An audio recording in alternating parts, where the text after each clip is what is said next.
In the beginning was the Word, and the Word was with God, and the Word was God. And he was there in the beginning. And God created the heavens and the earth. He made everything, the fish of the sea and the birds. He spoke it all into motion with his words, and right there with him was the Word. Now on the sixth day, God made man. He shaped him from the clay with his hands.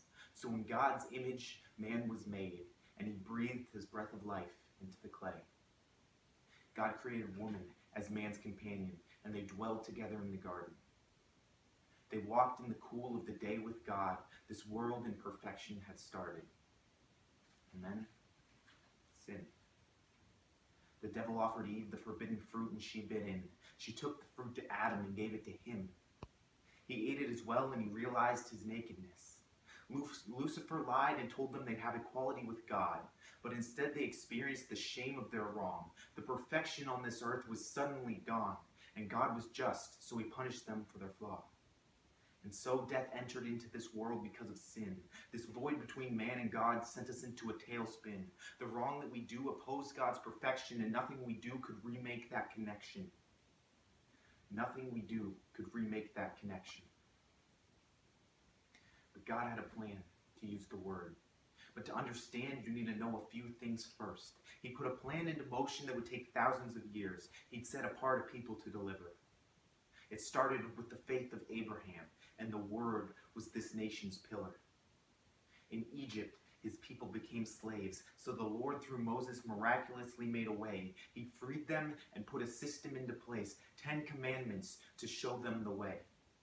David became the answer when they wanted a king. He was strong, smart, and gentle, but possessed the best thing, and that was that he truly wanted to please the Lord, so even when he failed, he had a chance to be restored. The Lord called prophets to speak to the generations. They spoke of how the Word would deliver the nations. They spoke of his suffering and of his condemnation, how he'd come from David's family to save us. So the hope of a promised Messiah was born. One who'd deliver us from our shame and our scorn. One who would save us from our sinful ways and who would nullify the law that through Moses God had made. Isaiah, Jeremiah, Micah, and Joel, along with many others, prophesied of the Word coming into this world. They prophesied of the Word coming into this world. And then at long last, he came.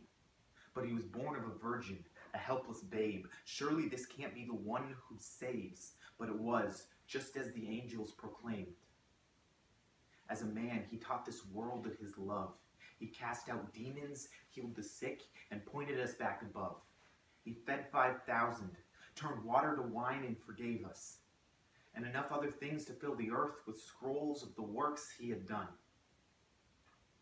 But maybe the most amazing thing is this, that he lived his life free of all sin. He was blameless. He was perfect, and the world hated him for it. But he didn't condemn our imperfection. Instead, he came and he stepped in. He sacrificed his life to be a bridge and to reestablish that lost connection. See, he willingly died a tortured death. Beaten, then hung on a cross, he slowly bled, but not in vain. He died to pay our debt. The death that we deserve, he took on himself instead. He was perfect, so he didn't deserve to die, or to feel the shame of sin that eats away inside. He was a healer, a teacher, a guide. He was God, the Word who exists beyond time. But he loved us enough to be nailed to that wood. He took all the world's sin as the only one who could. He showed us the ultimate example of servanthood. And he was punished as the only man who was ever truly good. He was punished as the only one who was ever truly good. But I haven't even told the best part yet. See, miraculously, he didn't remain dead. He spent 3 days in the grave, and then he rose again. His resurrected body ascended into heaven. But not before he showed his disciples his face, and the holes in his hands, and put theirs in that place. He reaffirmed their mission and his grace, and told them to return to Jerusalem and to stay. until the promised Holy Spirit would descend with the sound of wind and tongues of fire on their heads.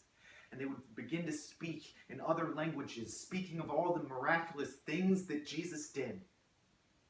Now, the Bible clearly says that if I believe, then that same Spirit will come to dwell within me. I become a temple to that which is holy, so sin can no longer have a place in this cleansed being. In fact, I'm now part of the family of God, and I'm to be a co-heir with God's chosen one, the same Word who was there when this world begun, and through the Spirit in me, I know that I'll become more like the Word, thanks to His abundant grace, for His love for me causes me to change.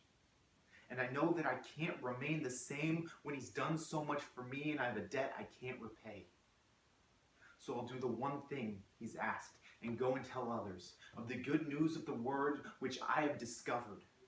How all of my sin and my shame have been covered and replaced with a relationship with Jesus, the Word. I've gained a relationship with Jesus.